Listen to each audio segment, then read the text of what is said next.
بسم اللہ الرحمن الرحیم۔ ہمارے چینل میں خوش آمدید۔ بیری کے درخت کے لال لال پیر مجھے اپنی طرف کھینچ رہے تھے۔ میری ساتھ والی لڑکیاں مجھے بار بار روک رہی تھیں، لیکن میں کسی بھی طریقے سے نہ مان رہی تھی۔ پھر میں نے اس سڑک سے ایک بڑا سا پتھر اٹھایا اور اس درخت کی شاخوں پر دے مارا، یہ جانے بغیر کہ میں کسی کا بہت بڑا نقصان کر چکی ہوں اور اس وجہ سے میری زندگی کتنی مشکل میں گرفتار ہونے والی تھی۔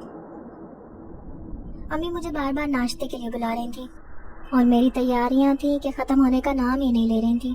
میں روزانہ کالج ایسے ہی نک سک سے تیار ہو کر جاتی تھی۔ چونکہ میں نے 1 مہینہ پہلے ہی کالج میں داخلہ لیا تھا تو اسی لیے جوش و خروش بھی عروج پر تھا۔ امی مجھے منع بھی کرتی کہ کالج جاتے وقت اتنی تیاری ٹھیک نہیں ہے، لیکن مجال ہے جو مجھے ان کی باتوں کا کوئی اثر ہو۔ آنکھوں میں کاجل لگایا اور ہونٹوں پر ہلکی سی لپسٹک لگا کر میں کالج جانے کے لیے بالکل تیار تھی۔ جیسے ہی ناشتہ کرنے بیٹھی، ابھی 1-2 نوالے ہی لیے تھے کہ جب ہی کالج کی وین دروازے پر آ گئی۔ امی غصے سے مجھے کہہ رہی تھیں کہ کتنی آوازیں دے دے کر تمہیں بلا رہی تھی کہ ناشتہ اپنا پورا کر کے جایا کرو، لیکن تم پر تو میری کسی بات کا کوئی اثر نہیں ہوتا۔ میں نے جلدی سے امی کے گال پر پیار کیا اور انہیں اللہ حافظ کہتے ہوئے وین میں بیٹھ گئی۔ میری کالج کی دوستوں نے میرا نام خوشبو رکھا ہوا تھا کیونکہ مجھے خوشبو لگانا بہت پسند تھا اور میں روزانہ تیز خوشبو لگا کر کالج جایا کرتی تھی۔ ویسے اصل نام تو میرا شمسہ ہے۔ میں اپنے امی ابو کی لاڈلی بیٹی تھی۔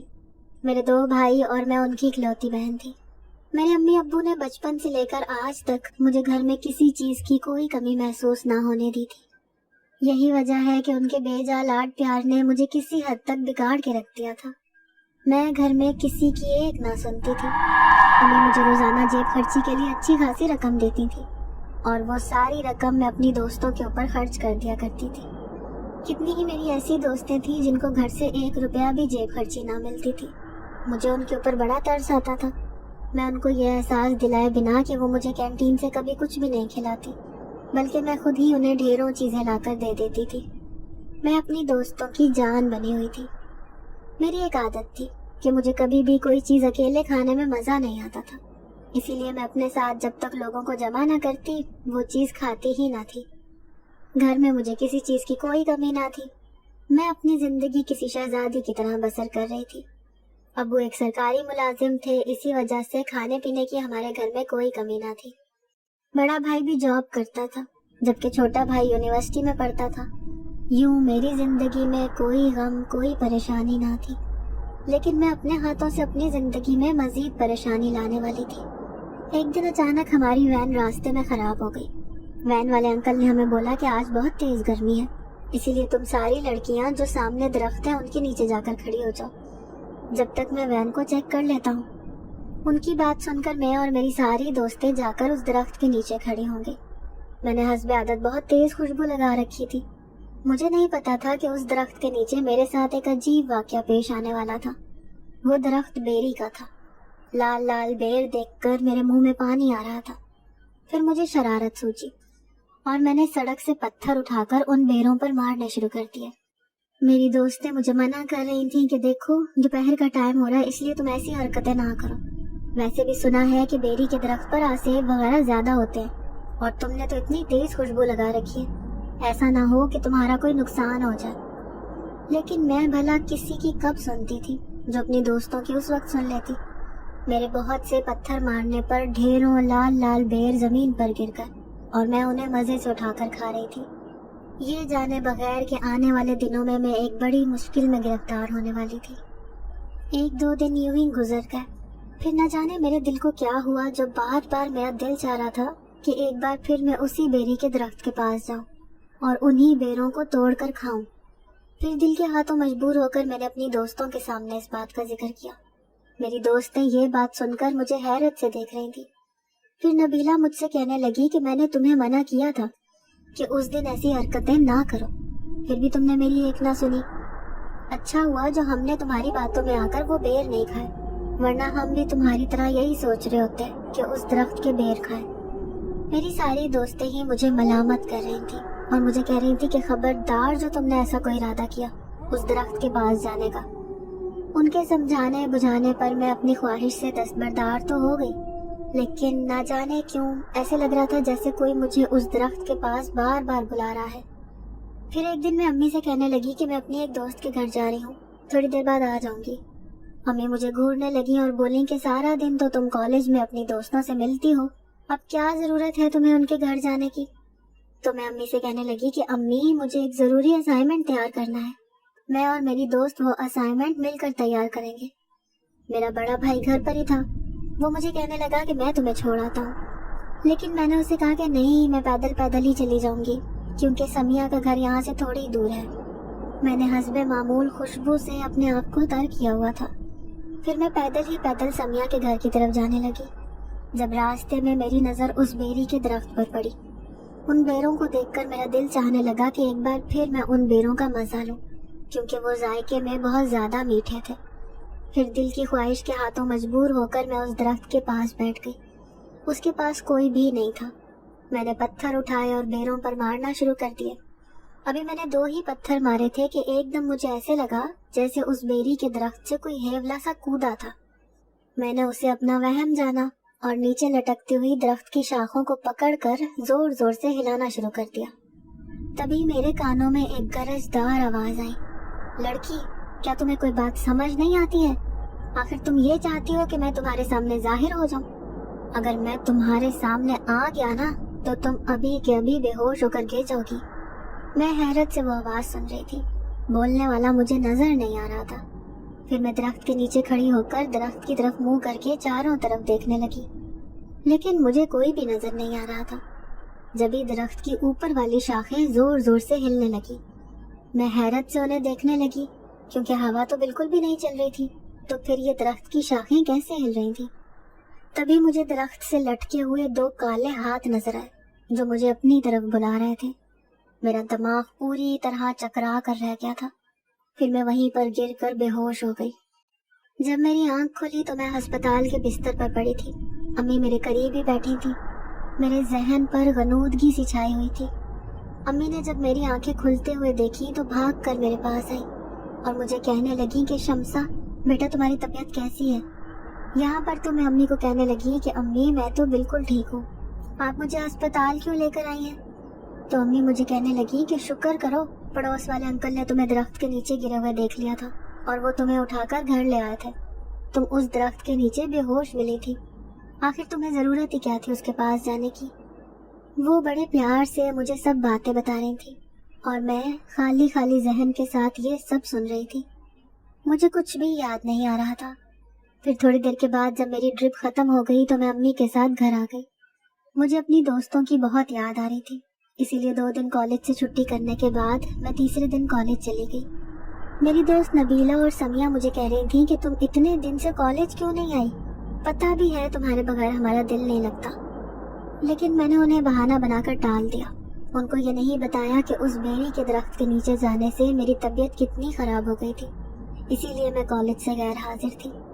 میں کالج میں پورا دن پھرتی رہی، لیکن مجھے ایسا محسوس ہو رہا تھا جیسے کوئی سایہ سا میرے ساتھ چل رہا ہو۔ میں بے چینی سے بار بار پیچھے مڑ کر دیکھتی، لیکن مجھے اپنے پیچھے کسی کی موجودگی کا احساس نہ ہوتا، لیکن ایسا لگتا تھا جیسے کسی کا سایہ میرے ساتھ موجود ہے۔ میرا ہنسنا بولنا سب کچھ ختم ہو گیا تھا اور میری شرارتوں کو نہ جانے کس کی نظر لگ گئی تھی، کیونکہ دن بدن خاموشی نے میرے اندر ڈیرے ڈالنے شروع کر دیے تھے۔ میری دوستیں مجھے چھیڑتی کہ اتنی سنجیدہ نہ رہا کرو، تم شرارت کرتی ہوئی اچھی لگتی ہو، لیکن ان کی باتوں پر مجھ سے ہنسا بھی نہ جاتا تھا۔ جب رات کو میں گھر پر کمرے میں سو رہی تھی تو اچانک مجھے ایسے محسوس ہوا جیسے کسی نے مجھے آواز دی تھی۔ میں حیرت سے اٹھ کر بیٹھ گئی، آنکھیں پھاڑ کر اندھیرے میں دیکھنے لگی، کیونکہ مجھے عادت تھی کہ میں کمرے کی روشنی بند کر کے سوتی تھی۔ پھر میں نے اٹھ کر لائٹ جلائی اور کمرے میں ادھر ادھر دیکھنے لگی۔ کمرے میں مجھے کسی کی موجودگی کا احساس نہیں ہو رہا تھا، تو پھر مجھے آوازیں دینے والا کون تھا؟ میں اپنا سر پکڑے بیٹھی تھی، مجھے ڈر بھی محسوس ہو رہا تھا، اسی لیے میں اٹھی اور امی کے کمرے کا دروازہ بجا دیا۔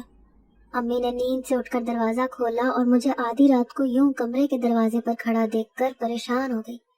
وہ مجھ سے کہنے لگی کہ شمسا کیا ہوا بیٹا، طبیعت تو خراب نہیں ہے تمہاری؟ تو میں امی کو کہنے لگی کہ امی مجھے کمرے میں ڈر لگ رہا ہے، اسی لیے آپ میرے پاس سو جائیں۔ امی نے میری بات سن کر سر ہلایا اور پھر مجھے ساتھ لیے میرے کمرے میں آ گئی۔ جب صبح میں اٹھی تو امی مجھے کہنے لگی کہ 1000 دفعہ منع کیا ہے کہ رنگ برنگی خوشبو نہ لگایا کرو، لیکن تم میری کوئی بات سنتی ہی کب ہو؟ خبردار جو تم نے اب کسی خوشبو کا بھی استعمال کیا تو۔ وہ مجھے بہت برے طریقے سے ڈانٹ رہی تھی۔ پھر تو جیسے اکثر یہ ہونے لگا اور مجھے راتوں کو ڈر لگنے لگا۔ کبھی ایسے لگتا کہ میرے سرہانے کوئی بیٹھا ہوا ہے، تو کبھی ایسے لگتا کہ کوئی کھڑکی کے پاس کھڑا ہوا ہے۔ میں راتوں کو اٹھ کر امی کے پاس جاتی اور انہیں بلا کر کہتی کہ میرے پاس سویا کریں۔ ابو کی طبیعت بھی ٹھیک نہیں رہتی تھی، اسی لیے امی اٹھ کر انہیں بھی دیکھتی تھی۔ لیکن جب میں راتوں کو ایسے ڈرنے لگی تو امی میرے پاس سونے لگ گئی تھی۔ پھر ایک دن میرے ساتھ عجیب و غریب واقعہ پیش آیا۔ جب میں امی کے اتنا منع کرنے کے باوجود تیز خوشبو لگا کر کالج چلی گئی۔ کالج میں مجھے آدھا دن ہی ہوا تھا کہ میں نے کالج سے آدھی چھٹی لے لی اور میں پیدل ہی گھر کی طرف روانہ ہو گئی اور گھر جانے کے بجائے اس درخت کے نیچے پہنچ گئی۔ مجھے ایسا لگتا تھا جیسے کوئی کشش ہے جو مجھے بار بار وہاں کھینچ لیتی ہے۔ میں درخت کے نیچے کھڑی بغور اس درخت کا جائزہ لے رہی تھی۔ تبھی مجھے درخت کی سب سے اوپر والی شاخ پر ایک سایہ سا بیٹھا ہوا نظر آیا۔ اس کے دونوں کالے پاؤں نیچے لٹک رہے تھے اور ہاتھوں کا اشارہ کر کے وہ سایہ مجھے اپنے پاس بلا رہا تھا۔ میں بالکل ساکت کھڑی ادھر دیکھ رہی تھی۔ مجھے کچھ سمجھ نہ آ رہا تھا کہ میں کہاں کھڑی ہوں اور کیوں کھڑی ہوں، بس لگاتار اس سائے کی طرف دیکھے جا رہی تھی۔ جب یہ امی کی ایک جاننے والی کا وہاں سے گزر ہوا اور اس نے مجھے اس درخت کے نیچے کھڑا ہوا دیکھ لیا، اس نے فوراً مجھے اپنی طرف کھینچا اور ہوش میں لانے کی کوشش کی۔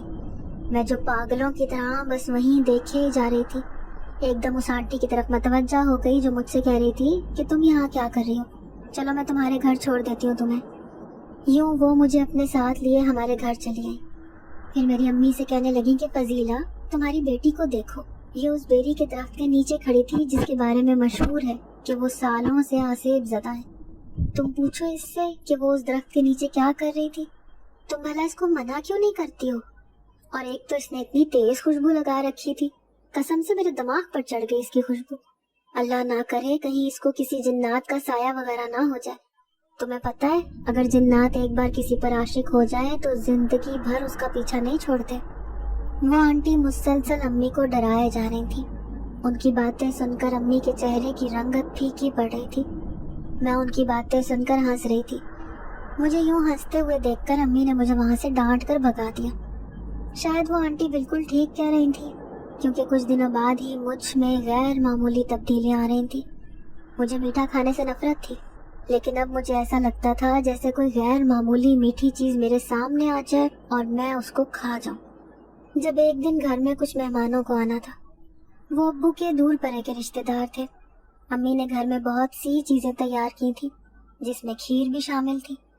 میں پاگلوں کی طرح اس کھیر کی خوشبو کو محسوس کر رہی تھی۔ جیسے ہی امی ادھر ادھر ہوئی، میں نے وہ کھیر کا پورا پتیلا اٹھا لیا اور امی کی نظروں سے چھپ کر اس پتیلے کو میں چھت پر لے کر کھانے لگی۔ اور کھیر پوری کھانے کے بعد میں نے اس پتیلے کو وہیں پھینک دیا اور خود نیچے آ گئی۔ مجھے کسی نے بھی اوپر جاتے ہوئے نہیں دیکھا تھا اور نہ ہی سیڑھیوں سے واپس آتے ہوئے۔ میں اطمینان سے ٹی وی دیکھنے لگی۔ مہمانوں کے آنے کا ٹائم بھی ہو گیا تھا۔ امی سارا کھانا سیٹ کر کے رکھ رہی تھی۔ تبھی انہوں نے شور مچا دیا کہ انہوں نے اتنا بڑا کھیر کا پتیلا بنایا تھا لیکن اب وہ غائب ہے۔ امی حیران پریشان پورے گھر میں کھیر کے پتیلے کو ڈھونڈتی پھر رہی تھی۔ پھر ابو ان سے کہنے لگے کہ تمہارا دماغ تو حاضر ہی نہیں رہتا، ہو سکتا ہے تم نے کھیر بنائی ہی نہ ہو۔ پھر وہ ابو سے کہنے لگی کہ وسیم صاحب آپ کیسی باتیں کرتے ہیں، میں بھلا اتنی بھی بوڑھی نہیں ہوئی کہ چیزوں کو بنا بنا کر بھول جاؤں۔ مجھے اچھی طرح یاد ہے کہ میں نے کھیر پتیلا بھر کر بنائی تھی۔ آخر اسے کوئی جن کھا گیا یا آسمان نکل گیا، سمجھ نہیں آ رہی۔ میں امی کی باتوں کو نظر انداز کر کے مزے سے ٹی وی دیکھ رہی تھی۔ انہیں مجھ پر شک بھی کیسے ہونا تھا، کیونکہ مجھے تو میٹھا کھانے سے ویسے ہی پسند نہیں تھا۔ مہمان اب چونکہ آنے والے تھے، اسی لیے ابو نے بھائی کو کہا کہ جلدی سے جا کر تم میٹھے کی جگہ پر مٹھائی کا ڈبہ لے آؤ تاکہ مہمانوں کے سامنے وہی رکھ دیں گے۔ پھر تھوڑی دیر کے بعد سارے مہمان آ گئے۔ امی مجھے لاکھ کہتی رہی کہ اٹھ کر کپڑے بدل لو، مہمانوں کے سامنے اتنے خراب حلیے میں جاؤ گی کیا، لیکن میں نے ان کی بات نہ مانی اور یوں ہی قسمسندی سے صوفے پر بیٹھی رہی۔ مہمانوں سے بھی میں نے صحیح طریقے سے بات نہیں کی اور انہیں مکمل طور پر نظر انداز کرتی رہی۔ پھر امی نے سارا کھانا ٹیبل پر لگا دیا اور مٹھائی کا ڈبہ بھی کھانے کے بیچ میں رکھ دیا۔ امی نے مجھے کہا کہ آؤ شمسا تم بھی کھانا کھا لو، کیونکہ امی جانتی تھیں کہ میں بھوک کی کتنی کچی تھی۔ میں نے سارے کھانے کو نظر انداز کیا اور مٹھائی کے ڈبے میں سے ایک رس گلہ اٹھایا اور کھانے لگی، اور پھر صرف اسی پر بس نہ کیا بلکہ ایک کے بعد دوسرا، دوسرے کے بعد تیسرا، ایسے کر کے میں نے پورا آدھا مٹھائی کا ڈبہ کھا لیا۔ امی بری طرح شرمندہ ہو رہی تھی، وہ شرمندگی کے مارے زمین میں گڑی جا رہی تھی۔ تبھی انہوں نے مجھے اشارے کیے کہ میں اٹھ جاؤں، لیکن میں ان کی ایک نہ سن رہی تھی۔ پھر امی نے مجھے بہانے سے وہاں سے اٹھا دیا تو میں برے سے منہ بناتی ہوئی ٹیبل سے اٹھ گئی۔ سارے مہمان عجیب عجیب سی نظروں سے مجھے دیکھ رہے تھے، لیکن جیسے مجھے ان کی نظروں سے کوئی فرق نہ پڑتا تھا۔ وہ شاید اس بات پر حیرت کر رہے تھے کہ میری امی نے نہ جانے میری تربیت کس انداز میں کی تھی۔ مہمانوں کے جانے کے بعد امی نے مجھے بلایا اور مجھے کہنے لگی کہ یہ کیا بدتمیزی تھی شمسا، میں نے تمہاری ایسی تربیت تو نہ کی تھی، مہمانوں کے سامنے تو تم نے مجھے ذلیل کروا کے رکھ دیا، کس قدر بدتمیزی سے کھانا کھا رہی تھی تم۔ امی کی یہ باتیں سن کر میں شدید غصے میں آ گئی اور میں نے ٹیبل پر رکھی ہوئی کانچ کی پلیٹیں اٹھا کر فرش پر دے ماری۔ پھر جب میں بولی تو میرے اندر سے میں نہیں بلکہ کوئی اور بولا تھا، کیا تو نے یہ رٹ لگا رکھی ہے بڑھیا، کیا ہو گیا اگر میں نے وہ سارا میٹھا کھا لیا تو؟ آخر ان مہمانوں نے بھی تو میٹھا کھانا تھا، اگر میں نے کھا لیا تو کون سی قیامت آ گئی۔ میں گھور کر اور آنکھیں نکال کر امی کی طرف دیکھ رہی تھی، میری آنکھوں میں جیسے خون اترا ہوا تھا۔ میں نے غصے سے امی کو گردن سے پکڑا اور انہیں دیوار سے لگا دیا۔ تبھی ابو اور بھائی بھاگتے ہوئے آئے، انہوں نے بمشکل امی کو مجھ سے چھڑوایا۔ تبھی ابو نے میرے منہ پر زوردار چانٹا مارا اور مجھے کہنے لگے کہ ہوش کرو شمسا، یہ تم کیا کر رہی ہو؟ تبھی میں ایک دم جیسے ہوش میں آئی اور خالی خالی نظروں سے ابو کو دیکھنے لگی۔ مجھے نہیں پتا تھا کہ یہ سب میں نے کیا تھا، ہاں لیکن دور کھڑا ایک عجیب سا کالا سایہ مجھے دیکھ کر ہنس رہا تھا۔ اس ہیبت ناک کالے سائے کو دیکھ کر مجھے کچھ ہوش نہ رہا اور میں بے ہوش ہو کر نیچے گر گئی۔ پے در پہ ہونے والے عجیب و غریب واقعات نے مجھے بالکل کھوکھلا کر کے رکھ دیا تھا۔ امی ابو بھی شاید سمجھ گئے تھے کہ یہ حرکت شمسا نہیں کر رہی، بلکہ ان ساری حرکتوں کے پیچھے ضرور کوئی نہ کوئی وجہ ہے۔ امی دن رات مجھ پر آیت الکرسی پڑھ کر پھونکتی رہتی اور کہتی کہ پتہ نہیں کیا ہو گیا میری لاڈلی بچی کو، کہیں کسی آسیب وغیرہ کا اثر تو نہیں ہو گیا اس پر۔ امی کو زیادہ شک اس بات پر ہو گیا تھا کہ وہ کھیر کا پتیلا اوپر والی چھت سے امی کو مل گیا تھا، اور یہ پتیلا اوپر کس نے پہنچایا تھا۔ امی کو کچھ اس بات پر شک تھا کہ اس میں میرا ہی ہاتھ تھا، کیونکہ جس طریقے سے میں اس دن مٹھائی کھا رہی تھی اسے سوچ کر تو امی کا شک مجھ پر ہی جانا تھا، کیونکہ گھر میں سبھی جانتے تھے کہ میں میٹھے سے کس قدر چڑھتی تھی۔ تبھی محلے میں ایک شادی کی تقریب تھی، اس شادی میں ڈھول بجنے کی آوازیں میرے کانوں کے پردوں کو پھاڑ رہی تھی۔ مجھے بہت شدید غصہ آ رہا تھا۔ تبھی میں غصے میں چلا کر امی کو کہنے لگی کہ امی یہ شور بند کروا دیں ورنہ میں اس گھر میں جا کر آگ لگا دوں گی، یہاں میں اتنے غم میں مبتلا ہوں اور ادھر ان لوگوں کو خوشیوں کی پڑی ہوئی ہے، اگر آپ ایسا نہیں کریں گی تو میں خود ہی چلی جاتی ہوں وہاں۔ تب امی مجھے روکتی رہ گئی، لیکن میں نے ان کی ایک نہ سنی اور اسی شادی والے گھر میں پہنچ گئی۔ ڈھول کا شور سننا مجھ سے دو بھر ہو گیا تھا۔ امی بھلا وہاں جا کر کیسے اس شور کو بند کروا سکتی تھی؟ آخر شادی والے گھر میں یوں تو شور شرابہ ہوتا ہی ہے، اور بھلا امی کے کہنے پر کون ڈھول بند کرواتا؟ میں امی کو تیز تیز نگاہوں سے گھور رہی تھی، کیونکہ میں نے دیکھ لیا تھا کہ امی کا کوئی ارادہ نہیں تھا کہ وہاں جاتی۔ اگتن مہندی کی خوشبو جیسے میرا سانس بند کر رہی تھی۔ مجھے ان سب چیزوں سے بہت اذیت محسوس ہو رہی تھی۔ تبھی میں نے نظر گھما کر دلہن کی طرف دیکھا جو کرسی پر بیٹھی ہوئی تھی۔ میرے نظر گھما کر دیکھتے ہی ایک دم دلہن کی کرسی پلٹی اور وہ نیچے گر گئی۔ وہاں کھڑے سب لوگ حیرت میں مبتلا تھے، کسی کو خبر نہیں تھی کہ یہ ساری حرکتیں میں کر رہی ہوں۔ سب لوگ ڈھول بجانے کو چھوڑ کر اب دلہن کی طرف دیکھ رہے تھے جو نیچے گر کر معمولی سی زخمی ہو گئی تھی۔ وہاں کھڑی عورتیں کہہ رہی تھیں کہ یہ تو بہت بدشگن ہو گیا، نہ جانے کس منحوس کی وجہ سے یہ کرسی سے گر پڑی۔ وہ عورتیں شاید یہ سمجھ رہی تھیں کہ کسی بچے نے شرارت کر کے کرسی کو پیچھے سے دھکیل دیا تھا۔ اب دلہن کو لے کر لڑکیاں اندر جا چکی تھیں، لیکن وہاں کھڑی عورتوں کا ارادہ تھا کہ ابھی مزید ناچ گانا کیا جائے۔ میں ان کی خوشیوں کو غم میں تبدیل کرنا چاہتی تھی، لیکن میں دل ہی دل میں خوش تھی کہ ڈھول بجنا اب بند ہو گئے تھے۔ تبھی میں نے ان کی خوشیوں پر پانی پھیرنے کا فیصلہ کیا اور ایک اور حرکت کر ڈالی۔ جو شامیانہ وہاں لگا ہوا تھا، جس ڈنڈے سے اس کی رسی کو باندھا گیا تھا، وہ میرے نزدیک ہی تھا۔ میں نے زور سے اس ڈنڈے کو پکڑا اور ایک جھٹکے سے اسے گرا دیا۔ پورا شامیانہ نیچے گر گیا۔ عجیب و غریب سی بھگدڑ ہر طرف مچ گئی تھی۔ میں ہنستی مسکراتی گھر لوٹ آئی۔ امی ابھی تک حیرت اور پریشانی میں مبتلا میرا انتظار کر رہی تھی۔ میں سیدھی اپنے کمرے میں چلی گئی اور امی کی طرف نظر اٹھا کر بھی نہ دیکھا۔ اب امی اور ابو دونوں کو ہی تشویش ہو رہی تھی۔ انہیں پتہ چل گیا تھا کہ میرے ساتھ کوئی نہ کوئی مسئلہ ضرور چل رہا تھا۔ میں کھاتی تو سارا دن نہ کھاتی، اور اگر کھانے بیٹھتی تو پھر میں ہاتھ نہ روک پاتی تھی، اور اگر کبھی بولتی تو اتنے غصے میں بولتی کہ میرے منہ سے گندی گندی گالیاں بھی نکل جاتی تھی۔ ایک دن امی تشویش سے ابو کو کہہ رہی تھی کہ شمسا کسی ایسی زبان میں باتیں کرتی ہے جو بالکل بھی سمجھ میں نہیں آتی۔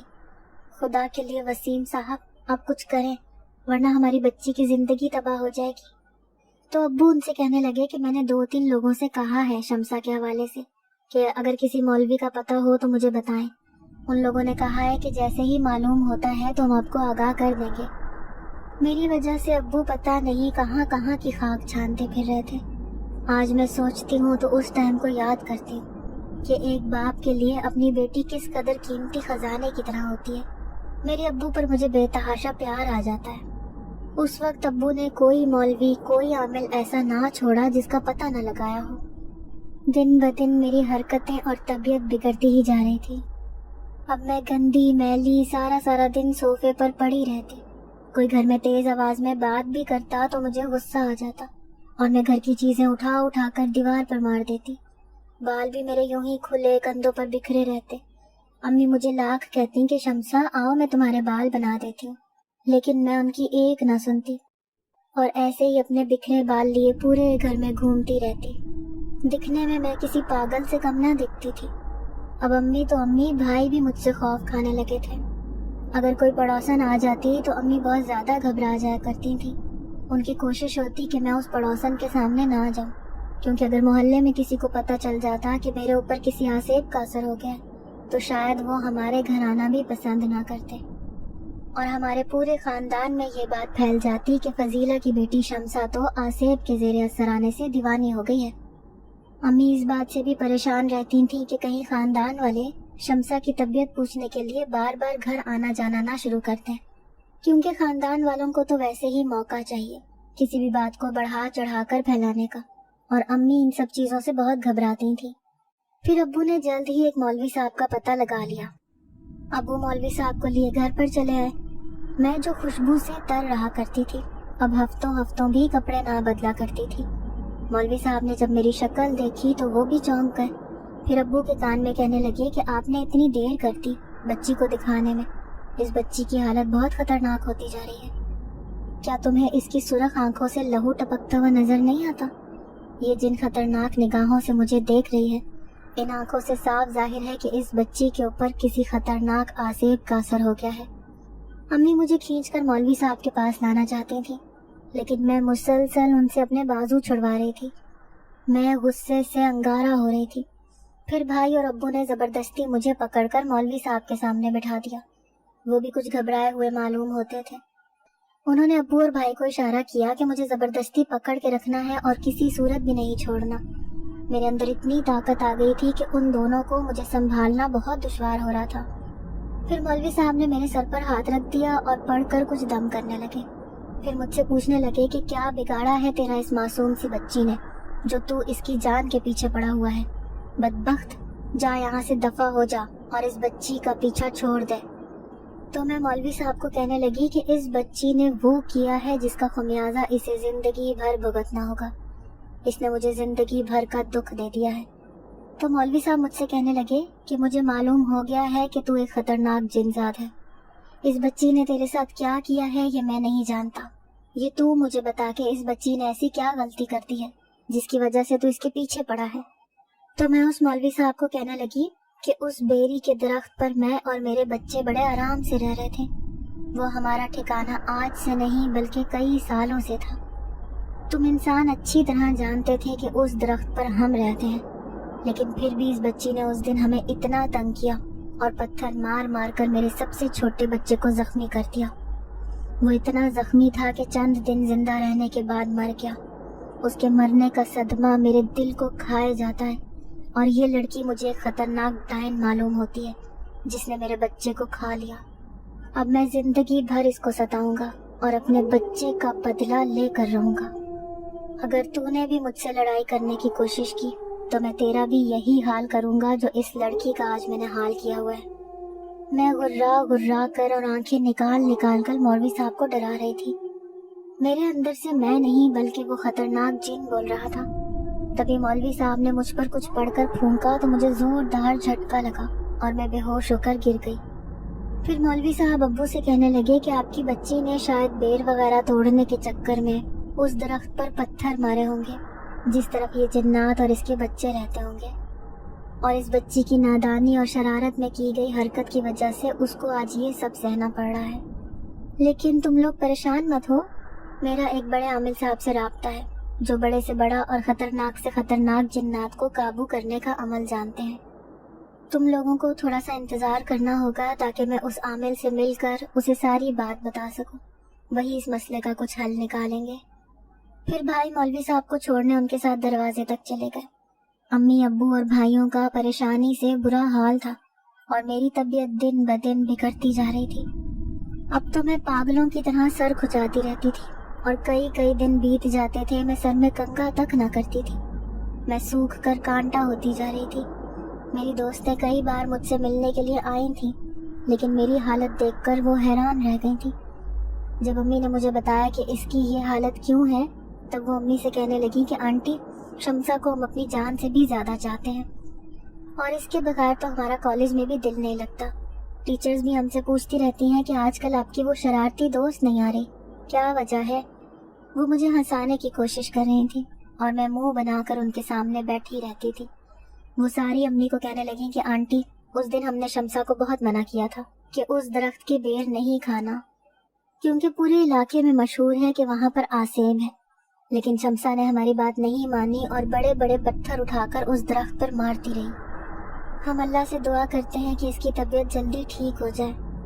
میری ساری دوستیں میری وجہ سے بہت پریشان تھیں اور میری حالت دیکھ کر وہ رونے لگ گئی تھیں۔ امی تو بیچاری پہلے ہی بہت پریشان تھی۔ پھر ایک دن مولوی صاحب نے خوشخبری سنائی کہ وہ عامل صاحب اس بچی کو دیکھنے کے لیے گھر پر آ رہے ہیں۔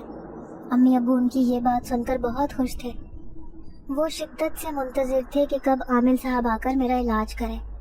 کبھی کبھی میری طبیعت ٹھیک ہوتی تو میں امی کو کہتی کہ امی، آخر مجھے کیا ہوا ہے؟ میرا ذہن کام کیوں نہیں کرتا؟ میں جلدی سے ٹھیک ہو کر کالج جانا چاہتی ہوں۔ امی میری باتیں سن کر آنسو بہانے لگ جاتی۔ انہوں نے میرے کمرے میں سے ساری خوشبو اٹھا کر پھینک دی تھی۔ وہ 24 گھنٹے کسی سائے کی طرح میرے ساتھ رہتی تھی۔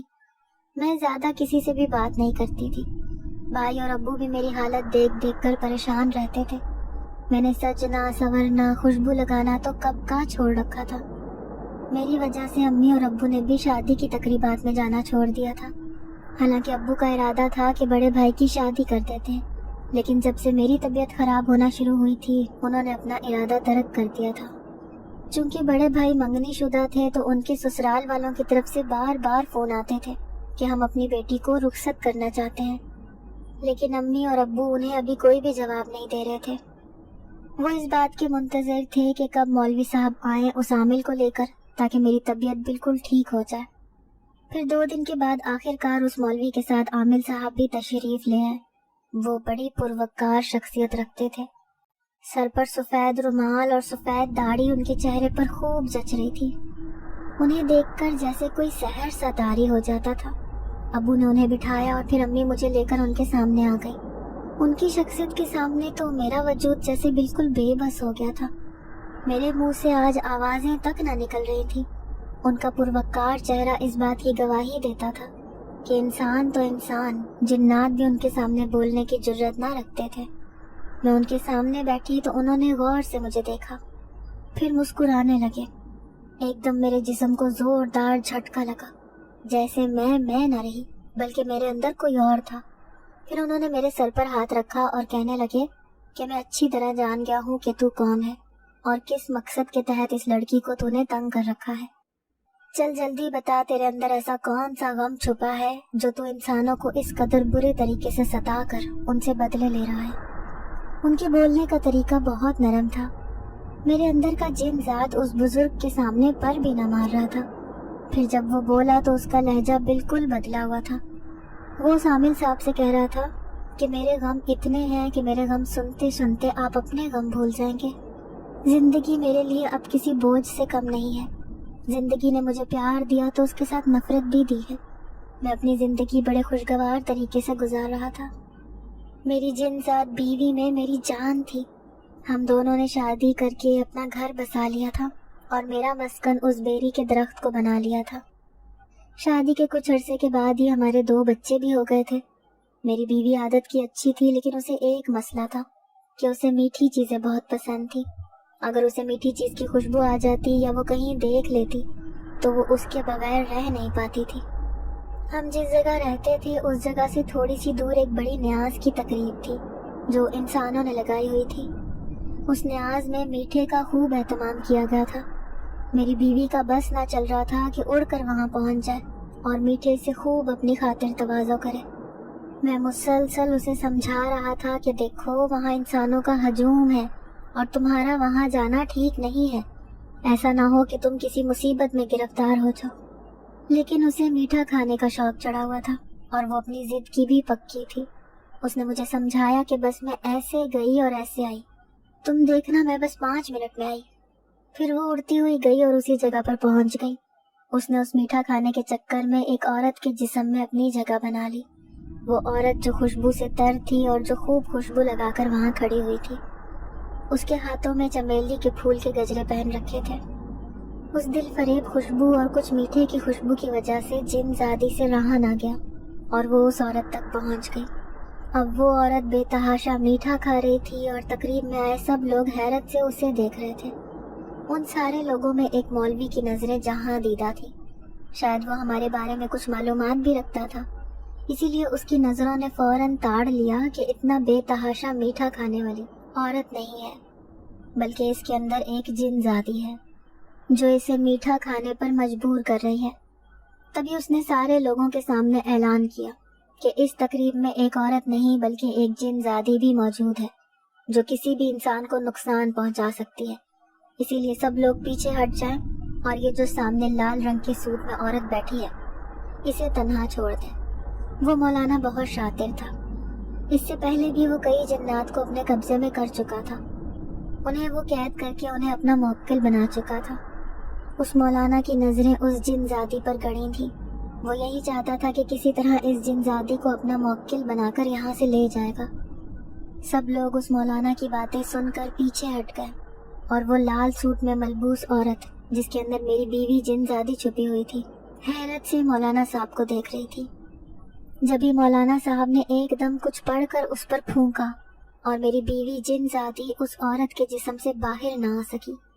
میری بیوی جن زادی اس عورت کے جسم میں مچل رہی تھی، تڑپ رہی تھی اور کسی صورت بھی باہر آنا چاہتی تھی، لیکن اس مولانا صاحب کے جادو میں پتہ نہیں کیا اثر تھا کہ وہ بالکل بے بس ہو چکی تھی۔ تبھی تقریب کے سبھی لوگوں نے دیکھا جب اس عورت کے جسم کو جھٹکا لگا اور ایک سایہ سا نکل کر مولانا صاحب کے سامنے کھڑا ہو گیا۔ سب لوگ خوف میں مبتلا میری بیوی جن زادی کو دیکھ رہے تھے اور اس مولانا صاحب نے دیکھتے ہی دیکھتے میری بیوی جن زادی کو اپنا موکل بنا کر ہمیشہ ہمیشہ کے لیے اس کو ایک بوتل میں قید کر کے اپنے پاس رکھ لیا۔ اس عورت کے جسم میں لگنے والے جھٹکوں سے صاف ظاہر تھا کہ مولانا صاحب ان آدمیوں کے سامنے سچے بن گئے تھے۔ میری بیوی جن زادی کا میٹھا کھانے کا شوق اس کو ایک بڑی مصیبت میں مبتلا کر گیا تھا۔ میں اس بیری کے درخت پر بیٹھا اپنی بیوی جن زادی کا شدت سے انتظار کر رہا تھا، لیکن مجھے نہیں پتا تھا کہ وہ کس بڑی مشکل میں گرفتار ہو چکی تھی۔ اب میں اور میرے بچے دن رات اس کی راہ تکتے، لیکن وہ واپس نہ آئی۔ میں روتا دھوتا اپنے قبیلے کے سردار کے پاس پہنچ گیا۔ پھر انہوں نے مجھے سارا عمل کر کے بتایا کہ میری بیوی جن زادی کے ساتھ کیا واقعات پیش آئے تھے۔ اب میں اس کی یاد میں روتا تڑپتا واپس درخت پر آ کر بیٹھ گیا اور اپنے بچے کو دلاسا دینے لگا کہ تمہاری ماں جلد ہی واپس آ جائے گی۔ میں پہلے ہی غم سے نڈھال تھا جب یہ لڑکی اس درخت کے نیچے آ کر ہمیں پریشان کرنے لگی۔ اس نے اتنی تیز تیز پتھر مارے کہ میرا چھوٹا بیٹا شدید زخمی ہو گیا۔ ہم اس کے پتھروں سے بچنے کے لیے ادھر ادھر بھاگ رہے تھے، لیکن ہمیں بچاؤ کا کوئی راستہ نہ مل رہا تھا۔ لیکن یہ لڑکی باز ہی نہ آ رہی تھی۔ شرارت اس کے سر پر سوار تھی، اور پھر میں نے اس سے بدلہ لینے کا فیصلہ کیا۔ اب آپ ہی بتائیں عامل جی، آخر میں اپنی بیوی جن زادی کو کہاں ڈھونڈوں؟ میرا بچہ تو مجھ سے چھن گیا، لیکن میں اپنی بیوی کو ہر حالت میں اپنے پاس لانا چاہتا ہوں۔ پھر عامل صاحب نے اسے سمجھایا کہ یہ بچی معصوم تھی، نادان تھی، اس نے جو کچھ کیا اپنی شرارت کے زیر اثر کیا۔ تم نے صرف اس کو پریشان کیا، لیکن اس بچی کی وجہ سے دیکھو اس کے گھر کے سارے افراد کتنے پریشان ہیں۔ میں تم سے وعدہ کرتا ہوں کہ میں تمہاری جن زادی بیوی کو ہر صورت میں تم سے ملا کر رہوں گا، اس لیے تم بھی میری بات مانو اور اس بچی کے جسم سے الگ ہو جاؤ، اور دوبارہ کبھی اس بچی کے پاس نہ آنا، کیونکہ کچھ جرم انجانے میں ہوتے ہیں اور کچھ جان بوجھ کر۔ اس بچی نے اگر تمہیں ستایا بھی ہے تو اس بات کا اس کو علم نہیں تھا۔ تم اپنا دل بڑا کرو اور اس بچی کو معاف کر دو۔ وہ جنزاد عامل صاحب کو کہنے لگا کہ اگر آپ مجھ سے وعدہ کریں کہ میری بیوی کو ضرور مجھ سے ملوا دیں گے تو میں ابھی اور اسی وقت اس لڑکی کے جسم کو چھوڑ دوں گا۔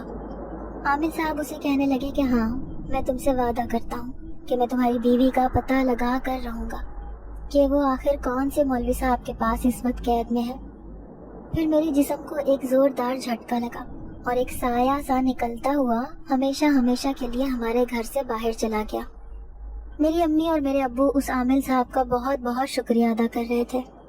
عامل صاحب ابو کو کہنے لگے کہ میں نے اس جنزاد سے وعدہ کیا ہے، اب میں اس کی بیوی کا پتہ لگا کر ہی رہوں گا کہ آخر وہ کس مولوی کی قید میں ہے، ورنہ اس لڑکی کو دوبارہ پریشانیوں کا سامنا ہو سکتا ہے۔ پھر وہ ہمارے گھر سے رخصت ہو گئے۔ اب میری طبیعت میں آہستہ آہستہ سدھار آ رہا تھا اور میں نے روٹین کی زندگی گزارنا شروع کر دی تھی۔ امی مجھے کہتی تھی کہ اب تمہاری طبیعت ٹھیک ہو گئی ہے، اسی لیے اب کالج آیا جایا کرو، لیکن میرا پڑھنے کا دل ہی نہیں کرتا تھا، اسی لیے میں گھر پر ہی رہتی تھی۔ جب امی اور ابو نے دیکھا کہ اس کا دوبارہ پڑھائی کرنے کا کوئی ارادہ نہیں ہے تو انہوں نے میری شادی کرنے کا فیصلہ کیا اور میرا رشتہ ڈھونڈنے لگے۔ میں نے امی کو کہا کہ نہیں، آپ پہلے بھائی کی شادی کریں پھر میری کیجیے گا، لیکن امی نے مجھے صاف انکار کر دیا اور مجھے کہنے لگی کہ تمہاری وجہ سے ہم پہلے ہی بہت بڑی پریشانی اٹھا چکے ہیں، اس لیے جتنی جلدی تم اپنے گھر کی ہو جاؤ اتنا ہی اچھا ہے۔ پھر ابو کے دوست کے بیٹے کا رشتہ میرے لیے آیا۔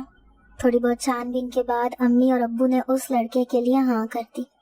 پھر دونوں طرف سے شادی کی تیاریاں شروع ہونے لگی۔ ایک دن امی ابو کو کہنے لگی کہ ہم مزے سے تیاریاں کر رہے ہیں، لیکن آپ اس مولوی صاحب سے تو پتہ کریں کہ اس عامل نے اس جنزاد سے جو وعدہ کیا تھا اس کا وہ وعدہ پورا ہوا ہے کہ نہیں، ایسا نہ ہو کہ ہماری بچی کسی پریشانی میں گرفتار ہو جائے۔ اگر شادی کے دن کچھ ایسا ویسا ہو گیا تو ہم مہمانوں کے سامنے کیا منہ لے کر جائیں گے، اور اگر کسی نے مشہور کر دیا کہ یہ لڑکی آسیب زدہ ہے تو ویسے ہی اس کی شادی ٹوٹ جائے گی۔ امی اپنے سارے خدشوں کا اظہار ابو کے سامنے کر رہی تھی، ابو بھی ان کی تائید میں سر ہلا رہے تھے۔ پھر ایک دن وہ مولانا اس عامل صاحب کے پاس پہنچ گئے۔ ابو کے اصرار کرنے پر اس عامل صاحب نے بتانا شروع کیا کہ جس مولوی نے اس جنزادی کو قید کیا تھا وہ اپنی شیطانی طاقتیں بڑھانا چاہتا تھا، اور اس نے نہ جانے کتنے جنات کو اپنے قبضے میں کر رکھا تھا۔ ان جنات میں کچھ اچھے جنات بھی شامل تھے، جن میں ایک وہ جنزادی بھی تھی۔ پھر میں نے ایک عمل کر کے اس مولوی کو دھمکی دی کہ اگر تو نے جنات کو اپنی قید سے آزاد نہ کیا تو میں شیطانی طاقتوں کو تمہارے پیچھے لگا دوں گا جس سے تم ہرگز مقابلہ نہ کر سکو گے۔ اور مولوی بھی میری طاقتوں سے باخبر تھا، اسی لیے اس نے میرے سامنے ہاتھ جوڑ دیے اور مجھے کہنے لگا کہ عامل صاحب، بھلا میں اس قابل کہاں کہ آپ کا مقابلہ کر سکوں، مجھے معاف کر دیں، آپ جس جنات کا مجھ سے کہیں گے میں اسے آزاد کر دوں گا۔ پھر میں نے ان سارے اچھے جنات کو اس مولوی کے قبضے سے آزاد کروا دیا تھا، اور ساتھ ہی ساتھ اس جنزاد سے تاکید کی تھی کہ وہ انسانوں کے درمیان اپنا ٹھکانہ بنانے کے بجائے کسی جنگل میں جا کر رہ لے، کیونکہ جنگل میں وہ جنات زیادہ محفوظ رہیں گے۔ اب آپ لوگوں کو بالکل بھی پریشان ہونے کی ضرورت نہیں ہے، کیونکہ جنات کا شمار اچھے جنات میں ہوتا تھا، اسی لیے وہ کبھی بھی تمہاری بیٹی کو پریشان نہیں کریں گے۔ ہاں، لیکن اس بات کی احتیاط کرنا کہ آپ کی بچی کو بہت تیز خوشبو لگانے کی عادت ہے، اس کی یہ عادت چھڑوا دیں تو اچھا ہوگا۔ وہ جنات تو اپنی بیوی کے ساتھ بہت خوش ہے اور دوبارہ لوٹ کر اس بستی میں نہیں آئے گا۔ ابو شامل کی باتیں سن کر بہت مطمئن تھے۔ جب انہوں نے آ کر ہم سب کو یہ باتیں بتائیں تو امی تو بے تحاشا خوش ہو گئی۔ اب وہ خوشی خوشی میری شادی کی تیاریاں کر رہی تھی۔ میں سوچنے لگی کہ میں نے اپنی شرارتی طبیعت کے باعث امی اور ابو کو کس قدر نقصان پہنچائے رکھا۔ اب میں کبھی بھی کسی تیز خوشبو کا استعمال نہیں کروں گی۔ ایسا نہ ہو کہ دوبارہ کسی جنات کی نظر مجھ پر پڑ جائے اور میں اپنے ساتھ ساتھ اپنے گھر والوں کی زندگی بھی اجیرن بنا دوں۔ ناظرین، اگر